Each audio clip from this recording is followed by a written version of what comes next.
C plus plus তো C প্রোগ্রামেরই একটা update version, তাই না? সো সি প্লাস প্লাস কেন, বা সি থাকতে আমরা আবার সি প্লাস প্লাস কেন শিখবো, বা এটার আসারই বা কী প্রয়োজন ছিল? আসলে সি প্লাস প্লাস হচ্ছে একটা উচ্চ পারফরমেন্সের অ্যাপ্লিকেশন বিশিষ্ট এটা, এবং এটা ক্রস প্ল্যাটফর্ম এই সুবিধা নিয়ে, এবং সবচেয়ে বড় সুবিধা হচ্ছে এর অবজেক্ট ওরিয়েন্টেড সুবিধা। এইসব সুবিধা নিয়ে এসছে যা কিনা আমরা সিতে পাই নাই। আর এই কারণে সি প্লাস প্লাসকে আপডেট করা হয়েছে। হ্যাঁ, এবং সি প্লাস প্লাসকে মূলত আমরা সবচেয়ে বেশি ভালো ব্যবহার করতে পারি যেই সাইটগুলিতে, যেমন দেখেন আপনার একটা ওয়েবের অ্যাপ্লিকেশন ডেভেলপের ক্ষেত্রেও আমরা সি প্লাস প্লাস ব্যবহার করতে পারি, যা কিনা আমরা পারি না সি এর ক্ষেত্রে। সি দিয়ে তো আমরা ওয়েব অ্যাপ্লিকেশন ডেভেলপ করতে পারি না, আমরা অ্যাপ ডেভেলপ করতে পারি সি প্লাস প্লাস দিয়ে।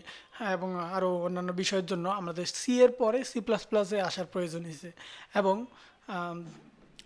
এই ভিডিওতে আমরা আলোচনা করতে চলেছি সি প্লাস প্লাস প্রোগ্রামিং নিয়ে, এবং এর পার্থক্যগুলি সি এর সাথে কি সেটা নিয়েও আলোচনা করব। সো চলুন। সি প্লাস প্লাস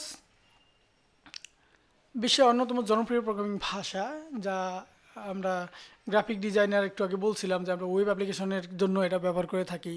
হ্যাঁ, তারপরে এটা এইখানে হচ্ছে আপনার এটাকে ব্যবহার করা হয় বিভিন্ন অপারেটিং সিস্টেমেও। যেমন হচ্ছে যে আপনার মনে করেন অপারেটিং সিস্টেম কি এটা নিশ্চয়ই আপনারা জানেন, যেমন হচ্ছে অ্যান্ড্রয়েড, উইন্ডোজ, লিনাক্স, এরা হচ্ছে একটা অপারেটিং সিস্টেম। এরকম অপারেটিং সিস্টেম তৈরি করার ক্ষেত্রেও সি প্লাস প্লাসকে ব্যবহার করা হয়ে থাকে।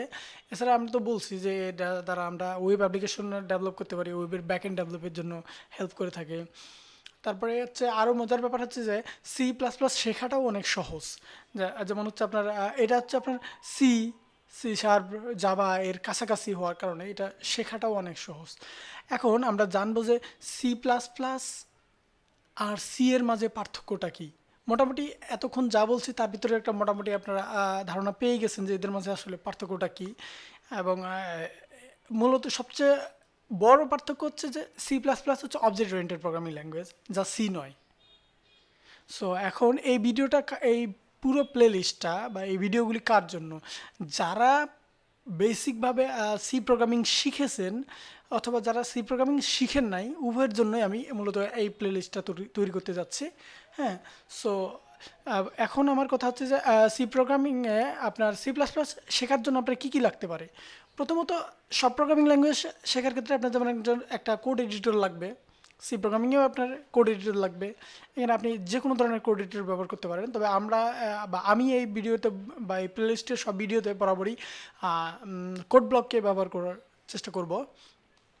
এবং আপনাকে যেটা করা লাগবে সেটা হচ্ছে কোড ব্লকস আপনি ডাউনলোড করে নেবেন। আশা করি আপনারা পারবেন। না পারলে আমার লিঙ্কে আমি কোড ব্লকের একটা ভিডিওর লিঙ্ক করে দিয়ে দেবো, কারণ আমি সি প্রোগ্রামিংয়ে এই ভিডিওটা দেখাইছি কীভাবে আপনার কোড ব্লকস ডাউনলোড নিতে হয় বা ডাউনলোড নিতে হয় এবং ইনস্টল করতে হয়। সো এই ছিল হচ্ছে সি প্লাস প্লাস। চলুন পরবর্তী ভিডিও দেখার জন্য আপনাদের স্বাগতম জানিয়ে ভিডিওটা শেষ করছি। ভিডিওটি দেখার জন্য ধন্যবাদ আপনাদের।